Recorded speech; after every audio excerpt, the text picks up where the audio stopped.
भाई बहुत भोग लिया है, बहुत जन्म भोग लिए हैं, एक बार मेरी प्रार्थना मान लो तो आज तक तुम्हें जो शांति और विश्राम नहीं मिला वो मिल जाएगा।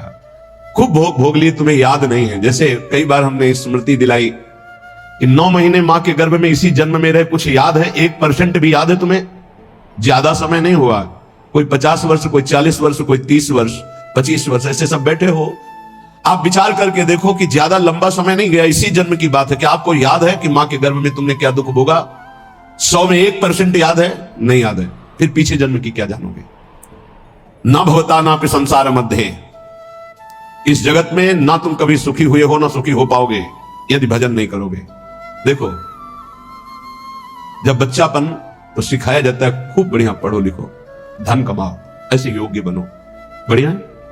कभी अध्यात्म नहीं सिखाया, कभी नाम जप नहीं सिखाया, कभी ये बैठ के नहीं सिखाया कि बड़ों का आदर कैसे किया जाता है, कभी ये नहीं सिखाया कि मनुष्य जीवन का लक्ष्य क्या है। अब वो पढ़ाई लिखाई में गए, व्यसन सीख गए, व्यभिचार सीख गए, अच्छी नौकरियां पाई, पैसे हैं, और फिर घर में आकर के उन बूढ़े माता पिता को जो चलने लायक नहीं है, दरवाजा बंद करके वैसी दुर्दशा करते, मारते हैं, पूछो मत।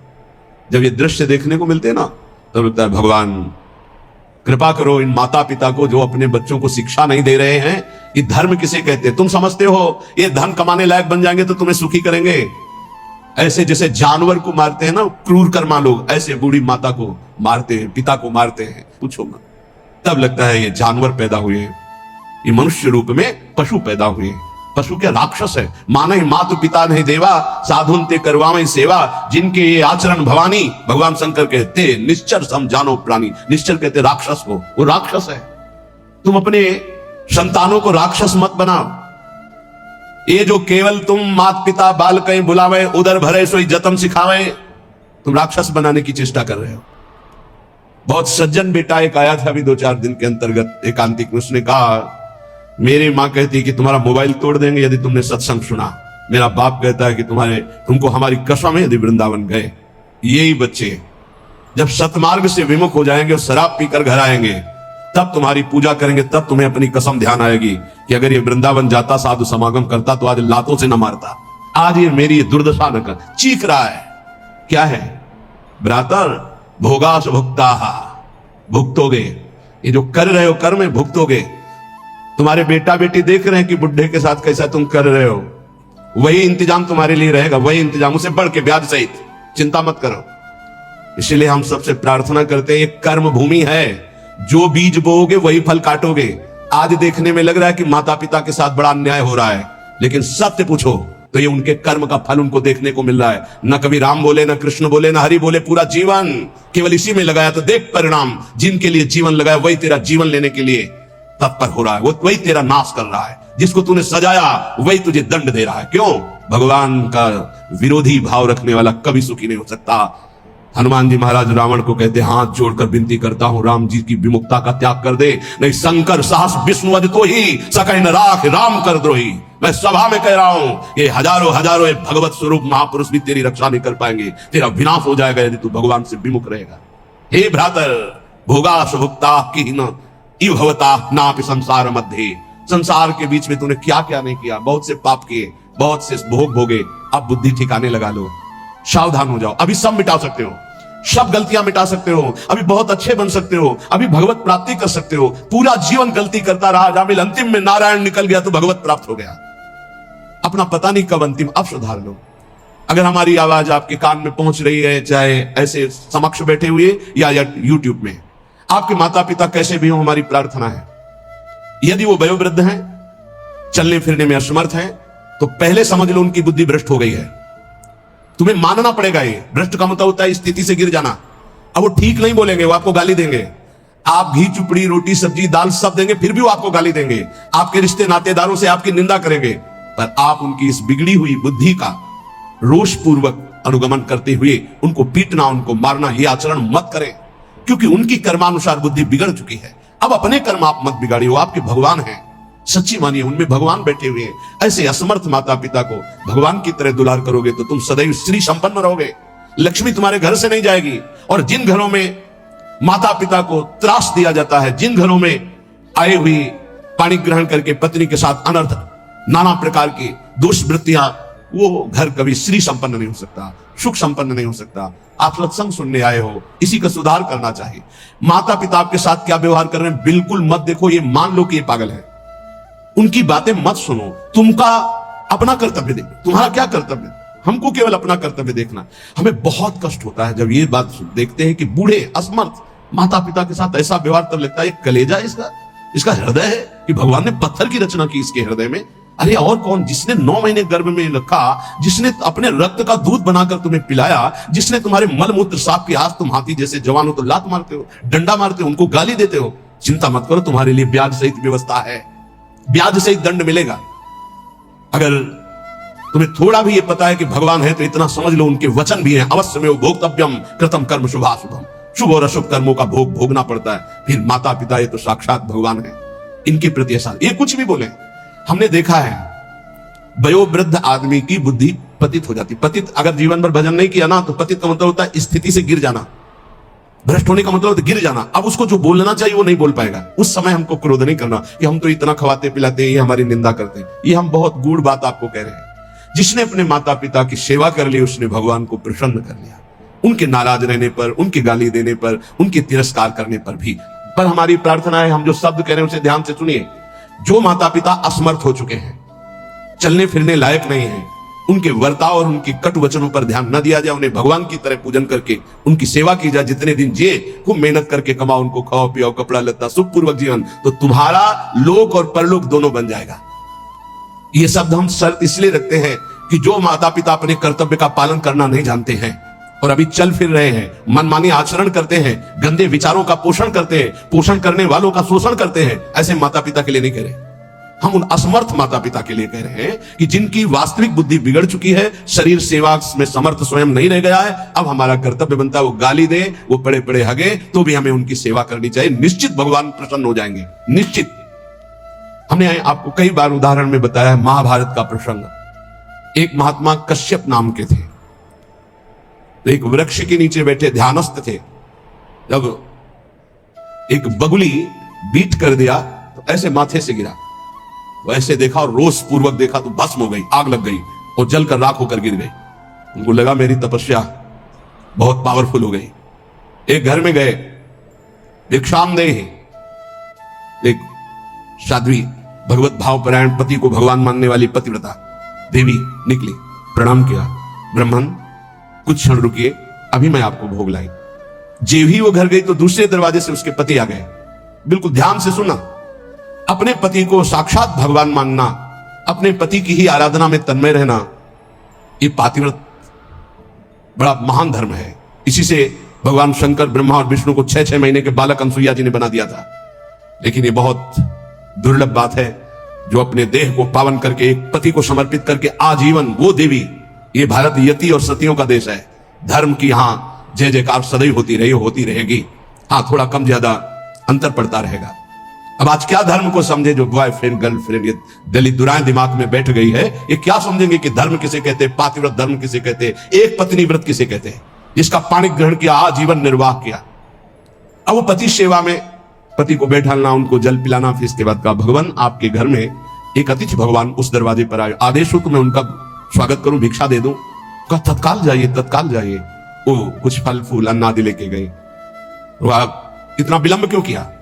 वो तो उस रोष में थे कि हमारा तप बढ़ चुका है, मैंने बगुली के देखा था वो भस्म हो गई। उनका भगवान शांत शांत, विलंब का कारण मैं एक पतिव्रता हूं, मेरे प्रभु मेरे पतिदेव आए, मैं उनको आसन दिया, जल पिलाया, फिर उनकी अनुमति से आपको देने आई हूं। उनका तुमने हमको ऐसा वैसा महात्मा समझ लिया क्या? तो उसने कहा महाराज तुम्हारे उस वृक्ष की बगुली नहीं हूं कि तुम्हारे देखने से भस्म हो जाऊंगी। मैं एक पतिव्रता हूं जो बैठे बैठे तीनों लोकों का दर्शन कर रही हूं अपने पातिव्रत धर्म के व्रत से। बहुत बड़ा बल होता है पातिव्रत धर्म, ये कोई खिलवाड़ नहीं है। गृहस्थी कोई साधारण धर्म नहीं, आप लोग जिसे बिल्कुल अवहेलना कर रहे हैं कि हम तो गृहस्थ हैं, हम तो विषयी हैं। अरे भगवान के अंश हो, तुम जहां हो वहीं से भगवत प्राप्ति कर सकते हो, इतनी सामर्थ्य आप में है। अब तो होश उड़ गए उनके कि ये बात तो केवल मैं ही जानता था कि बगुली को देखने से भस्म हुई, दूसरा कोई नहीं। तो हाथ जोड़ा और कहा देवी तुम्हें कैसे पता है? तो उन्होंने कहा इतना ही नहीं पता, मुझे सब कुछ पता है आपका, मुझे पूर्व जन्म का भी पता है आपका। मैं अपने पति की सेवा के प्रभाव से त्रिकालज्ञ हो चुकी हूं। जाओ अभी तुम्हें सच्चा ज्ञान प्राप्त नहीं हुआ, सच्चा ज्ञान प्राप्त कराने के लिए अमुक प्रांत में जाओ और वहां जो मांस बेचने का व्यापार करते थे कसाई के रूप में वो जन्मे थे उस कुल में, लेकिन वो खरीद करके मांस व्यापार उनकी कुल परंपरा का। वहां जाइए और वो तुम्हें धर्म का उपदेश करेंगे। विचार किया कि इतने सिद्ध महापुरुष है, अपने पातिव्रत धर्म से मुझे जाना चाहिए। वहां गए तो कितना चाहिए, जो जितना वैसा घृणित ये उपदेश करेगा धर्म का। चलने लगे तो उनका, कश्यप जी, बिना परिचय के परिचय, कश्यप जी रुकिए, आपको अमुक गांव की पतिव्रता पत्नी ने भेजा है ना? हाँ, पहले फोन तो था नहीं कि फोन कर दिया होगा। बोले आप रुकिए, मैं अपना व्यापार रूपी पूजा कर्म कर लूं, फिर आपको मैं उपदेश करता हूं। आश्चर्यचकित हो गए, इतना मलिन कार्य करने वाला और त्रिकालज्ञ है, ये भी बिना परिचय के परिचय जानता है। और वो पत्नी ने क्या कहा, ये मुझे कैसे? बाद में जब अपनी सेवा से निवृत्त हुई तो दुकान को अपनी प्रणाम किया, पैर छुआ और वो कर्म भगवान को समर्पित किया कि मुझे जिस कुल में जन्म दिया वो मैं कर्म कर रहा हूं और नाम जब निरंतर चलता। उन्होंने कहा, पहले तो मैं पूछना चाहता हूं आप इतना निंदनीय कर्म क्यों करते हैं? तो उनका है मेरी कुल परंपरा से चल रहा है। फिर तुमको इतना पवित्र ज्ञान कैसे हो गया तीनों काल का? बोले मैं निरंतर नाम जप करता हूं, अपने कर्म को भगवान की पूजा समझता हूं। और आओ, और घर ले गए और दिखाया कि श्वेत पलंग पर बूढ़े माता पिता बैठे हुए, जाके साष्टांग दंडवत किया। बोले जो उससे धन मिलता है उससे मैं अपने इन भगवान की सेवा करता हूं। रात दिन माता पिता की सेवा के प्रभाव से, नाम जप के प्रभाव से, अपने व्यापार को भगवान की पूजा समझने के प्रभाव से मुझे तीनों काल का ज्ञान है। तो उन्होंने कहा, मेरी तपस्या अपूर्ण क्यों है? कश्यप जी ने उन्होंने कहा, इसलिए कि तुम अपने माता पिता की अवहेलना कर चुके हो और वो वृद्ध माता पिता भटक रहे हैं, उनकी सेवा छोड़कर, उनकी अनुमति के बिना तुम ये ऐसा, जाओ पहले उनकी आज्ञा का पालन करो। आप सब महाभारत में पढ़ के देखना, भगवान श्री कृष्ण द्वैपायन व्यास देव जी ने लिखा है, आज उन्हीं माता पिता से जिनसे परम सिद्धि प्राप्त होती है, परम कृपा प्राप्त होती है, ये नादान लोग नहीं जान पा रहे और अपना कर्म नाश कर रहे हैं, कर्म नाश कर रहे हैं, पूरा जीवन नष्ट कर रहे हैं। हम इस विषय में इसलिए बोल रहे हैं कि आजकल बहुत बच्चे उद्दंड हो रहे हैं और ब्याह हुआ तो वही नई बच्चियां जिनको अपने माता पिता का सम्मान करना नहीं आया, वो अपने पति के माता पिता के साथ दुर्व्यवहार करती है, पति के अधीन करके दोनों मिलकर उनको पीड़ा पहुंचाती है। हम वयोवृद्धि की बात कह रहे हैं, हम उनकी बात नहीं कर रहे जो समर्थ है, कर सकते हैं, जो शोषण करते हैं, हम उनकी बात नहीं कर रहे। हम उनकी बात कर रहे जो असमर्थ है, चलने में भी असमर्थ है, अब उनके ऊपर डंडे का प्रहार, उनकी पिटाई बिल्कुल ठीक नहीं। हे भ्रातर, भोगा सुभुक्ता, जो तुम कर्म कर रहे हो सुभुक्ता तुम्हें भोगना पड़ेगा और बहुत भोग चुके हो। जैसे मां के गर्भ में कितना बड़ा दंड भोगा तुम्हें याद भी नहीं है। इसलिए भवतानापि संसार मध्य, दोबारा इस संसार के बीच में जन्म ना हो, ऐसा उपाय कर लो। क्या?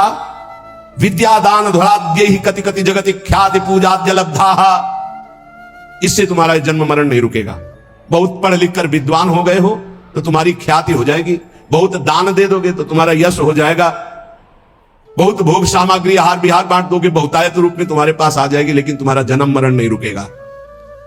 जन्म मरण रुकेगा अद्याहारे पियादृच्छिक उर्गुणवानप्यहो समृतात्मा श्रीमद वृंदावनेस्मिन् सतत मट सखी सर्वतो मुक्त संगाहा। आहार विहार की चिंता छोड़ दो, योगक्षेमम बाह्म्यहम का ठेका भगवान लेते हैं। अपने कर्तव्य का धर्म पूर्वक पालन करो, धन की चिंता मत करो। आ जाओ श्री धाम वृंदावन, सत्संग सुनो, उसके अनुसार आचरण करो, साधना भजन करो, तुम्हारा परम मंगल हो जाएगा, आवागमन से मुक्त हो जाओगे। हे सखे, वृंदारण्यम त्यजेति प्रवदति यदि कोप्यस्य जिह्वां छिन्नद्मि श्रीमद् वृंदावनान् मां यदि नयति बलात् कोपितम हन्यवश्यम। यदि किसी ने मुझे वृंदावन से बाहर जाने की बात कह दी तो मैं उसकी, इतनी अनन्य निष्ठा है श्रीपाद की। बोले आप एक बार आइए, उनसे कहना पड़ता है कि क्षमा कीजिएगा, श्रीधाम वृंदावन का क्षेत्र संन्यास है। क्षेत्र संन्यास का तात्पर्य होता है मैं जिस क्षेत्र में संन्यास ले रहा हूं उस क्षेत्र का कभी त्याग नहीं कर सकता, इसे क्षेत्र संन्यास, अनन्य निष्ठा। और कह रहे हैं यदि कोई मुझे रिश्ते नाते या किसी संबंध से बलात् वृंदावन से बाहर करने की कोशिश करेगा तो मैं उसको श्रीमद् वृंदावनान् मां यदि नयति बलात् कोपितम हन्यवश्यम। बहुत जोर की बात है, बहुत होश में सुनना। ये दो बातें तो हो गई अनन्य निष्ठा की, अब रहने की बात कर रहे हैं। एक गजब की वृंदावन की निष्ठा है श्रीपाद प्रबोधानंद जी की। जबान काटने का मतलब होता है मैं तुम्हारी बात नहीं मानूंगा। देखो नहीं, जैसे गुरुजन बात कर रहे हो तो आप उन्हें कहते क्यों बार बार हमारी जबान को काट रहा है, जो हमें बोल रहा हूं बात मान। जबान काटने के दो अर्थ होते हैं, एक मूर्खता पूर्वक अर्थ निकाला जाए तो बोले जबान पकड़ के काटना, और एक होता है बात ना मानना। इस सरल शब्दों में संत किसी की जबान नहीं काटते, संत उनकी बात नहीं मानते, यही है जबान काटना। बोले हमारी जबान को बार बार काट रहे हो, हम जो कह रहे हैं उसको नहीं मानना मतलब जबान काटना। उसको सरल शब्दों में समझिए। और मारना का तात्पर्य होता है हम आपको आज से अपना नहीं मानते। जैसे ध्रुवदास जी ने इसे सरल भाषा में कहा, माता मित्र श्रुतादित्य तज ध्रुव तिनको पास, वृंदावन के वास को जिनके नाई हुलास। वो कोई भी हो, हम अपना संबंध नहीं मानते हैं जो हमें वृंदावन से बाहर कर सके, ऐसे इसका अर्थ लो। अब जो कह रहे हैं वो बहुत गूढ़ विषय है। कामम वेश्याम उपेयाम न खलु परिणया यान्यतो यामि कामम चौर्यम कुर्याम धनार्थम न तो चलति पदहंत वृंदावनान में। कैसे अर्थ पड़े, हिम्मत नहीं पड़े। कामम वेश्याम उपेयाम न खलु परिणया यान्यतो यामि कामम। बहुत ऊंची निष्ठा, इसलिए समझ पाना बहुत कठिन है। ये बहुत बड़ी बात कह रहे हैं कि वृंदावन में मैं वैश्यागमन करके भी रहना स्वीकार कर सकता हूं, लेकिन वृंदावन के बाहर में बहुत बड़ी बात कह रहे हैं। मतलब उसका अर्थ करना कठिन है, क्योंकि उनकी बहुत ऊंची निष्ठा से वो बात कर रहे हैं। भला ब्रह्मबोध संपन्न महापुरुष के अंदर कहीं कामना हो सकती? भला ऐसे अंतःकरण वाले महापुरुष जो प्रेम में निष्ठ है, उनके अंदर कहीं कामना हो सकती है? लेकिन निष्ठा की चरम सीमा का स्वरूप है ये। निष्ठा की चरम सीमा समझ पाना बहुत कठिन बात होती है, बहुत कठिन बात होती है। रसिक अनन्यमाल में एक चरित्र आता है कि उस उनके गुरुदेव भगवान हरिवंश महाप्रभु थे। उन्होंने बताया जैसे हरिराम व्यास जी को श्याम श्यामा पद कमल संग शिरनायो, श्याम श्यामा के चरणों की जो आराधना करने वाले भक्तजन, उनकी आराधना से निश्चित प्रिया प्रीतम की प्राप्ति हो। उन्होंने गृहस्थ में थे, वो अपने घर में साधु सेवा विस्तार करने लगे। जब जहां जैसे संत सुनते उनके घर आते, तो एक नौजवान आदमी ने, जो बिल्कुल कोई मतलब भजन साधन से नहीं, देखा बहुत साधु वेश में हलवा पूड़ी खवाया जाता है और दक्षिणा भी मिलती है, तो पाखंड वेश धारण करके, वो साधु नहीं था, वो वहां गया तो उन्होंने उसका पूजन किया, वैसे ही जैसे संत सेवा करते हैं। अब वहां कोई रोक टोक नहीं थी, तो जैसे ये निष्ठा है, ऐसे वो बहुत ऊंची निष्ठा, उसको सब लोग नहीं कर सकते, करना भी नहीं चाहिए। अब उनके घर में एक नवयुवती बच्ची थी जो ब्याह योग्य थी, और माता पिता और सब खूब वैभव ऐश्वर्य और साधु सेवा करते थे। रात्रि में छत में गर्मियों में शयन होता है, तो संत जो संत नहीं थे, केवल वेश मात्र था, वो कुछ ऐसी चेष्टा। बड़ा प्रसंगम सारांश में किया, निष्ठा का स्वरूप। सुबह हुआ, अब आंगन में माता पिता, और वो समझ गया था कि देखिए, अब वो घबरा रहा था, उसके प्राण व्याकुल होते कि मारे गए हम। हाथ जोड़ा दोनों ने, कहा प्रभु मैं सदैव संतों को भगवान मानता रहा हूं और आपको भी भगवान मानता हूं। आपने जो भी चेष्टा की, मैं समझता हूं मेरे राधा वल्लभ लाल का ही इशारा था। आप इस बेटी का पानी ग्रहण करें, सारा महल और ये सब ऐश्वर्य आपका, और मुझे आदेश करें, अब मैं अपने गुरु हरिवंश चंद्र जी के पास वृंदावन जाकर, और चल दिए सब छोड़ के। ऐसी निष्ठाएं कहीं हजारों में नहीं होती, कोई बिरला। तो जैसे श्रीपाद कह रहे, बहुत ऊंची निष्ठा की बात है, इसे साधारणतया ना ले लिया जाए, क्योंकि जो ब्रह्म बोध संपन्न महापुरुष है, नहीं स्वात्मा रामम विषय मृत तृष्णाम भ्रमयति, और दूसरा जो प्रेम में, वहां कहीं गुंजाइश ही नहीं है, ये निष्ठा की केवल बात है। कह रहे कि यदि तो बोले चोरी करके खा लूं, चौर्यम कुर्याम धनार्थम न तो चलति पदम हंत वृंदावनान में, एक कदम वृंदावन से पार नहीं होऊंगा, चाहे मुझे छीन के खाना पड़े, चाहे चोरी करके खाना पड़े, चाहे वृंदावन वृंदावन वृंदावन। इसीलिए इसकी व्याख्या ज्यादा नहीं की कि अज्ञानी जीव नहीं समझ पाएंगे। परिहासे प्यन्या प्रिय कथन मुक्तोति बधिरा। देखो देखो, आप समझना, अगर मैं कभी हंसी मजाक में भी बुरा बोलने की बात आएगी तो गूंगा बन के रहूंगा, कभी किसी को कष्ट देने के लिए हंसी मजाक भी नहीं करूंगा। परिहासे, ऐसे महापुरुष भला जरा सोचना, इसीलिए वहां रुक रहे थे कि शायद है बहुत लोग बाहर के भी बैठे ना समझ पावे इतनी ऊंची स्थिति की बात, और महापुरुष की बात का उपहास करने लगे। परिहासे प्यन्या प्रिय कथन मूकोति बधिरा। यदि किसी का अप्रिय दुख भरा मेरा वचन उनके कान में पहुंचने को अप्रिय वाला हो, तो मैं जिंदगी भर मौन रहूंगा, कभी बोलूंगा नहीं, परिहास में भी नहीं बोलूंगा, जिससे किसी का हृदय दुखी हो। और परेशान दोषानुश्रुति मनु विलोकेंद्र नयनहा।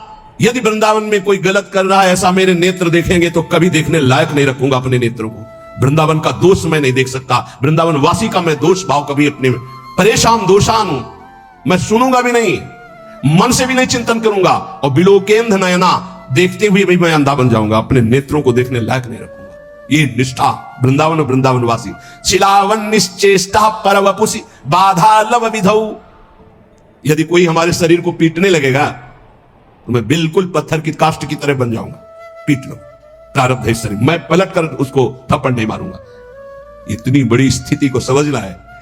ये ऐसा देखा है, महापुरुषों को देखा है।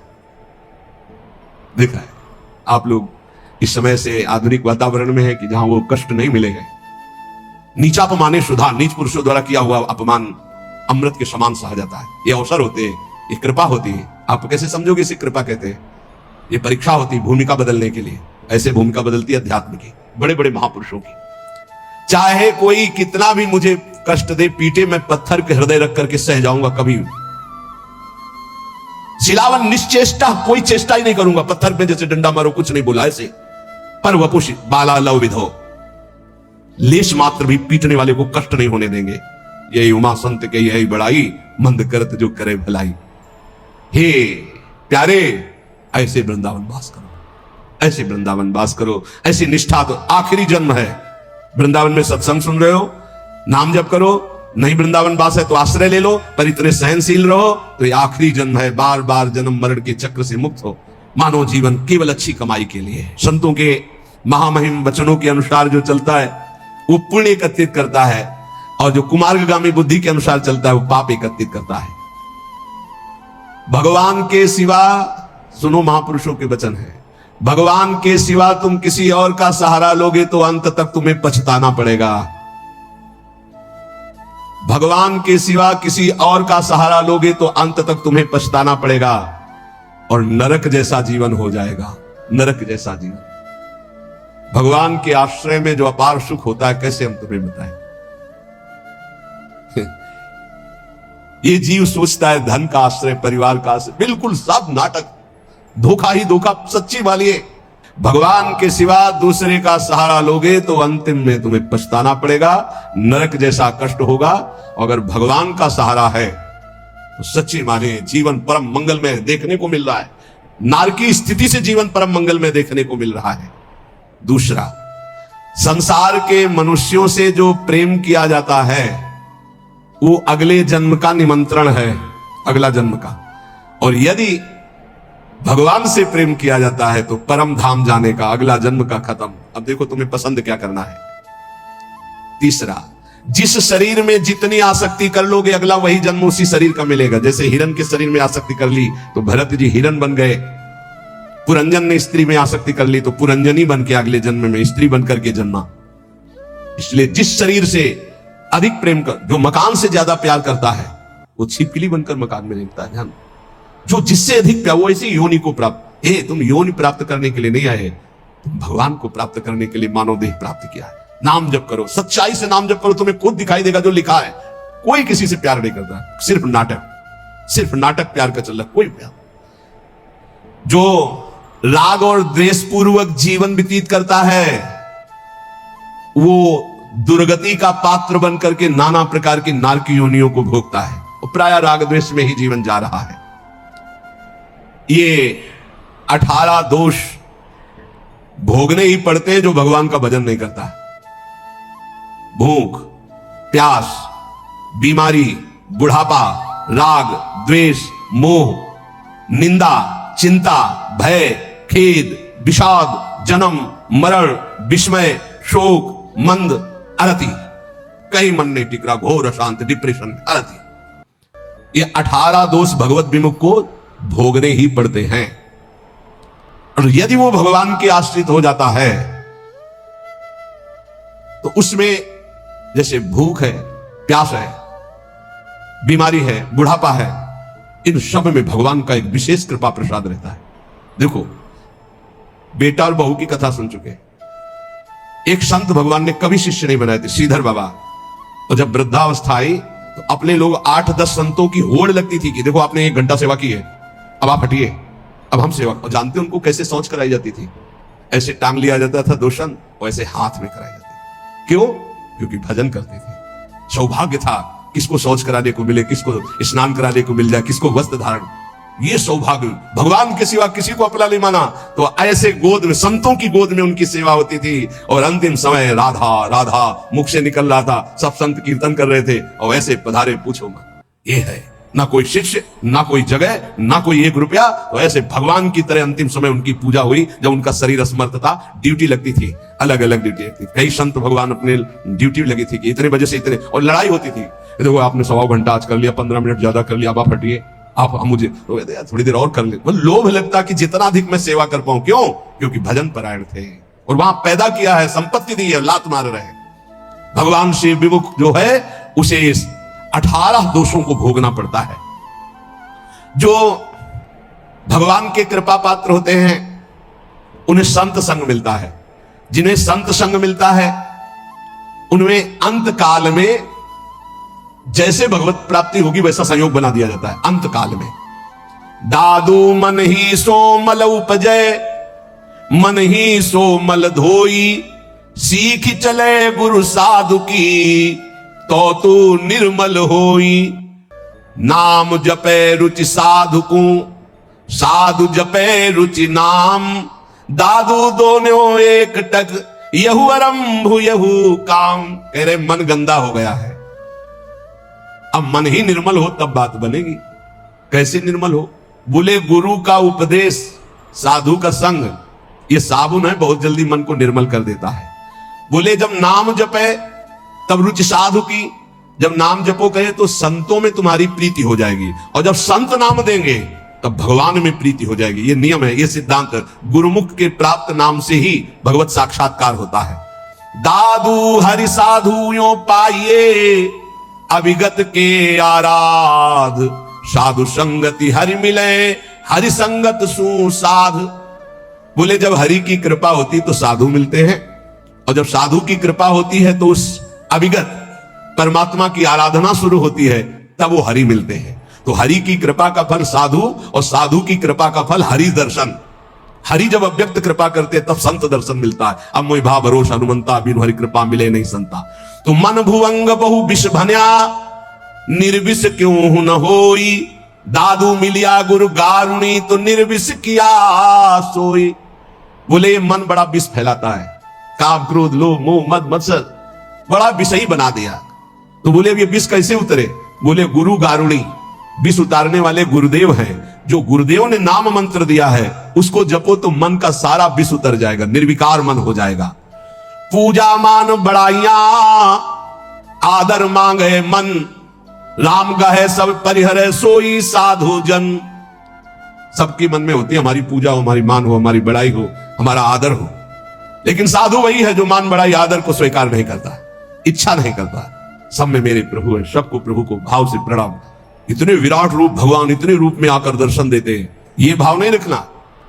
मान बड़ाई आदर इसका कहीं भी नहीं। मेरे प्रभु आकर मुझे दर्शन देते हैं, करुणा करके इतने रूपों में दर्शन देते हैं।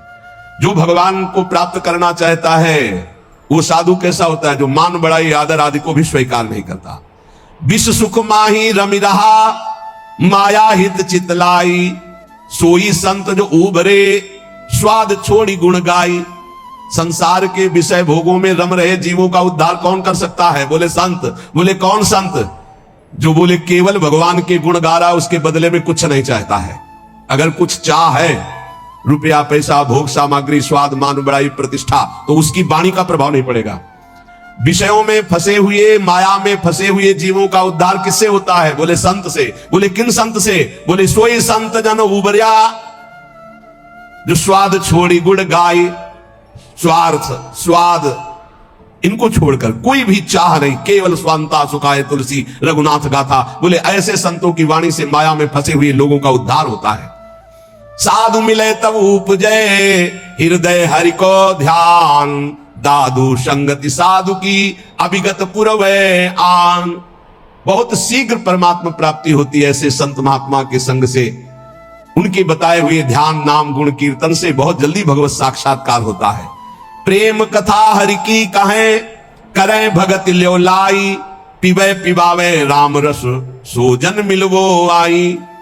बोले बड़े संतों की पहचान क्या होती है? बोले जिनके पास बैठने से केवल भगवत चर्चा ही हो, हमारे आचरण सुधरे, हरि नाम में प्रीति हो, हरि चरणों में प्रीति हो, भक्ति का हृदय में प्रादुर्भाव हो, वो स्वयं भगवत रस पिए हुए हैं और वही भगवत रस हमें पिला सकते हैं। साहब सो सन्मुख रहे, सत्संगति में आई, दादू साधु सब कहे, सो निर्फल क्यों जाई।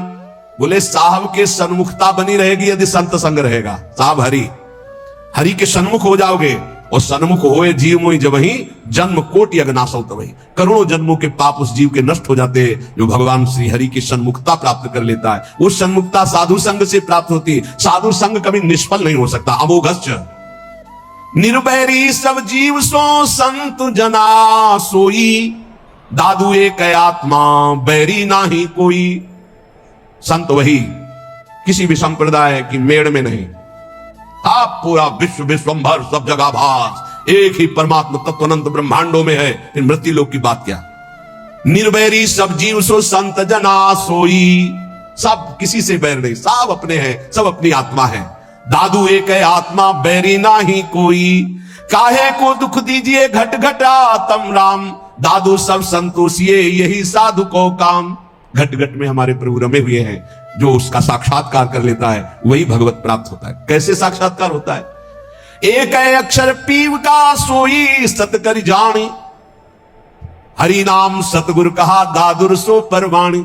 जो गुरुदेव ने अक्षर बोला बस उसी पकड़िए। बहुत जगह महापुरुषों से मिला है, गुरु द्वारा दिए गए नाम मंत्र का अद्भुत चमत्कार है, बस उसी में लग जाओ। जितना जपोगे उतना ही लाभ मिलेगा।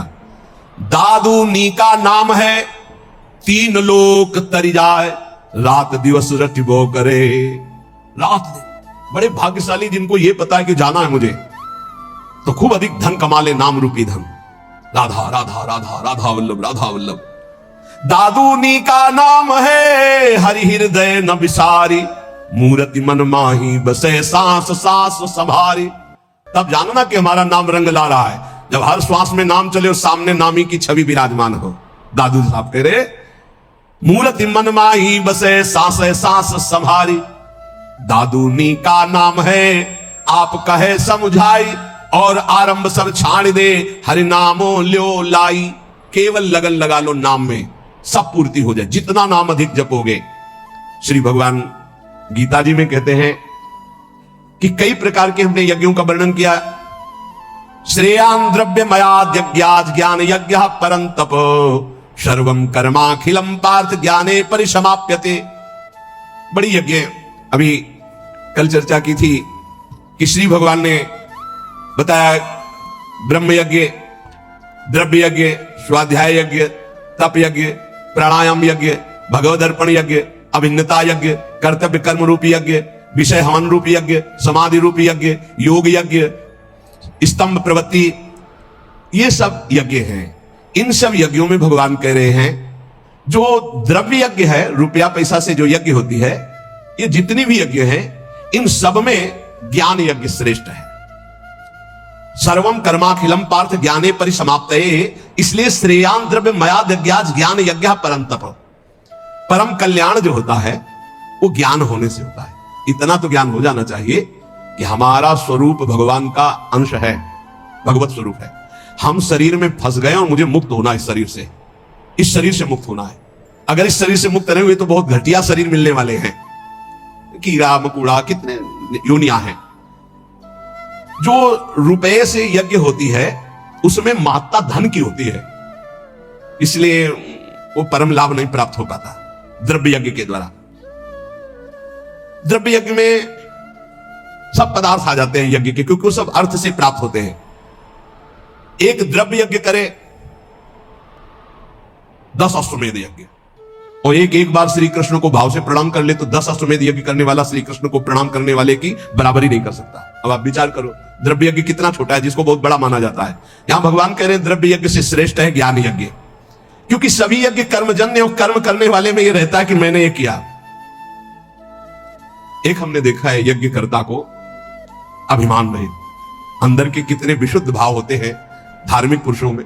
उनकी मैदा की कई फैक्ट्रियां थी, वो आते थे पूर्व गुरु आश्रम में जब संन्यास मार्ग में थे, 10 गाड़ी उनके साथ होती थी। बहुत दूर से गाड़ी और पादुका उतार करके सबको वहीं रोक कर अकेले आते। उन्होंने जब यज्ञ करे सब जो यज्ञ के, एक हाथ में टोकरी, एक हाथ में सोनी, जहां कोई खा पी के फिर हर सुविधाएं सब पवित्र वैदिक सिद्धांत से होना। और उनका काम केवल यही था, झाड़ू और टोकरी ले। पूरे किलोमीटर में यज्ञ मंडप था, पूरी सब व्यवस्थाएं, और अकेले, किसी का चंदा नहीं, खूब अर्थ था, और वो स्वयं ये करते थे। जब कोई उनसे पूछता यज्ञ, कहीं भी कोई पोस्टर बैनर नहीं, और कोई पूछता यज्ञ कौन कराते, तो हमें तो पता नहीं, हम तो यहाँ दोना पत्तल फेंकने की सेवा मिली, बस वो जानते। कोई नहीं जानता था यज्ञ कौन करा रहा। खूब आनंद मंग ऐसे ऐसे कोई द्रव्य यज्ञ करने वाले बिरला होते हैं जो भगवत समर्पित होते हैं, पर उनको ज्ञान है इस बात का कि तो दियम वस्तु गोविंदम तो में समर्पे, देनहार कोई और है, देते रहते दिन रैन, लोग भरम मोपे करे तासो नीचे नयन। ऐसे वो महान गृहस्थ में रहते हुए भी वो महान याज्ञिक थे, यज्ञ करने वाले। तो जब द्रव्य यज्ञ कराई जाती है तो उसमें कहीं ना कहीं अहम स्फुरित हो जाता है। मैंने इतने करोड़ अर्पित किए, मैंने इतने लोगों को पाया, तो जीवन मुक्त होने के लिए वो पर्याप्त नहीं रहेगा, क्योंकि अहम का लय होना चाहिए। इसीलिए भगवान कह रहे सर्वम कर्माखिलम पार्थ ज्ञाने परिसमाप्त है। ज्ञान में क्या होता है, अहम का नाश हो जाता है। इसलिए भगवान यहां कह रहे कि सबसे बढ़िया यज्ञ है ज्ञान यज्ञ। अंतःकरण में 3 दोष होते हैं जिनके कारण भगवत साक्षात्कार नहीं हो पाता। मल कहते हैं संचित पाप को। जो संचित पाप होते हैं उनके कारण भजन में मन नहीं लगता। जहां भजन शुरू करोगे, भगवत मार्ग की बातें शुरू करोगे, तो पाप आकर्षण शुरू हो जाएगा, इसे मल कहते हैं। दूसरा होता है विक्षेप, चित्त का चंचल होकर बार बार भोगे हुए विषयों का चिंतन करना, इसे विक्षेप कहते हैं। आवरण कहते हैं अहंकार, अज्ञान।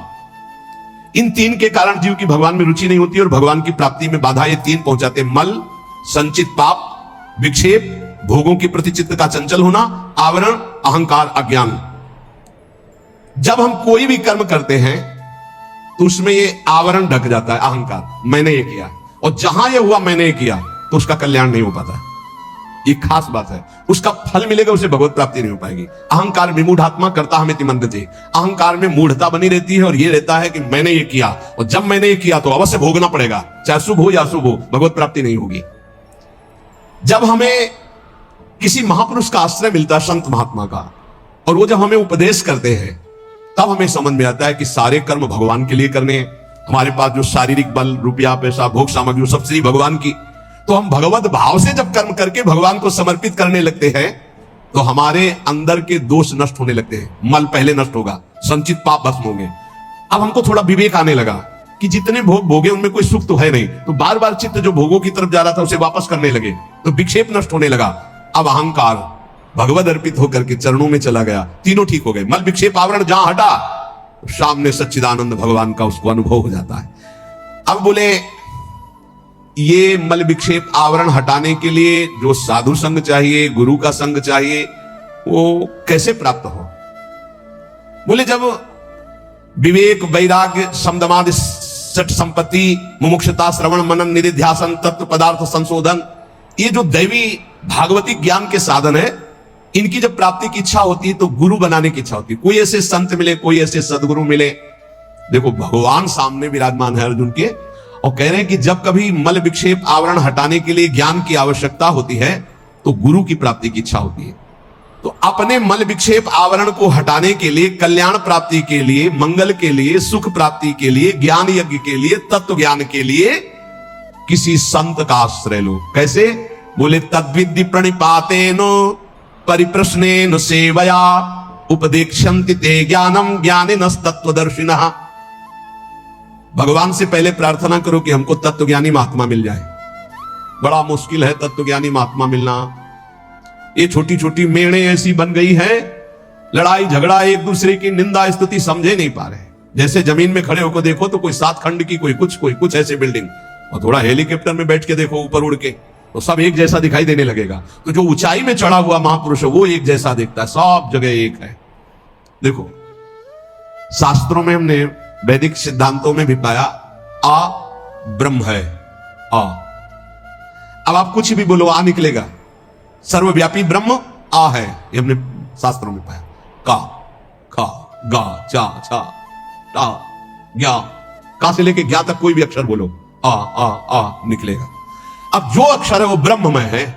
ऐसे चराचर जगत ब्रह्म में, सर्वम खलमिदम ब्रह्म। अब ये वेद सिद्धांत पढ़ते हो, लड़ाई झगड़ा कहां रह गया, कहां निंदा स्तुति रह गई, कहां राग द्वेष रह गया, कहां छोटा बड़ा रह गया, कहां अपना पराया रह गया। यही समझ सनातन आकाश की तरह है, ध्यान रखना। सनातन धर्म आकाश की तरह है, सनातन धर्म वायु की तरह है, सनातन धर्म जल की तरह है, सनातन धर्म पृथ्वी की तरह है, सनातन धर्म सूर्य की तरह है। जहां देखो वही सनातन सूर्य है, सनातन वायु, सनातन जल, सनातन भूमि, सनातन आकाश, सनातन अग्नि, अंदर और बाहर, यह है सनातन। तो ब्रह्म सनातन, परमात्मा सनातन, तो धर्म सनातन। उसको समझो, ये छोटी छोटी मेड़े नहीं, सनातन। सनातन आकाश की तरह है, सनातन वायु की तरह है, सनातन अग्नि की तरह है, सनातन जल की तरह, सबका भरण पोषण सनातन। भगवान सबसे पहली बात कह रहे हैं ज्ञानिनस तत्वदर्शिना। किसका संग करना है? तत्वज्ञानी का। हरिवंश महाप्रभु कह रहे हैं कैसे प्रिया प्रीतम के प्रेम में जाओगे? बोले ये क्रूरापि पापिनो न च सताम संभास्य दृश्यासे सर्वान वस्तुतया निरीक्ष परम स्वाराध्य बुद्धिर्मम। सबको आराध्य रूप में देखो, चाहे पापी हो चाहे पुण्यात्मा, सब में राधा वल्लभ लाल विराजमान है। यह आचार्य का आदेश है। यह है ज्ञानिनस तत्वदर्शिना, सब जगह अपने इष्ट को देखना। ये कहां मिलेंगे? ये भगवान मिलाएंगे। भगवान से सबसे पहले प्रार्थना करनी चाहिए कि मुझे ऐसे संत का सानिध्य दीजिए जो आप में रमण करता हो। मैं तो नहीं पहचान पाऊंगा प्रभु, आप मेरे हृदय को भी जानते हो और संत को भी जानते हो, तो मुझे संत संग दीजिए। अब मोहि भा भरोसा हनुमंता, बिनु हरि कृपा मिले नहीं संता। और जब संत मिले तब क्या करो? तो बोले तद्विद्धि प्रणिपातेन परिप्रश्नेन सेवया। अर्जुन पहले उन महापुरुषों के पास जाए तो जाकर उनको साष्टांग दंडवत करे। संपूर्ण आत्मसमर्पण का भाव साष्टांग दंडवत में माना जाता है। ऐसा भगवान क्यों कह रहे? क्योंकि बिना श्रद्धा के आपको ज्ञान प्राप्त नहीं हो सकता। श्रद्धावान लभते ज्ञानम। अगर श्रद्धा कमजोर है तो ज्ञान नहीं प्राप्त हो सकता। अगर वास्तविक किसी संत का लाभ लेना है तो श्री भगवान ने आदेश किया पहले अहंकार छोड़ो, पहले कोरे कागज की तरह उनके पास जाओ। ये इतनी लिखा पढ़ी करके आते कि डस्टर चलाने को मन ही नहीं होता। इतनी लिखा पढ़ी पहले से ही रखी हुई है, बिल्कुल बेकार। आप सच्ची मानिएगा 70 वर्ष जीवन के हो गए, अभी तक ये नहीं निर्णय कर पाए कि मुझे चलना किधर है। अहो भाग्य है आप लोगों का जिनको ये चित्त का समाधान हो गया कि मेरा मार्ग क्या है। नहीं 70 वर्ष हो गए और अभी ये नहीं पता कि चौराहे पे खड़े कि जाऊं किधर, ज्ञान मार्ग में जाऊं कि ध्यान मार्ग में जाऊं कि योग मार्ग में जाऊं, भजन मार्ग में जाऊं कि, अभी तक ये निर्णय नहीं।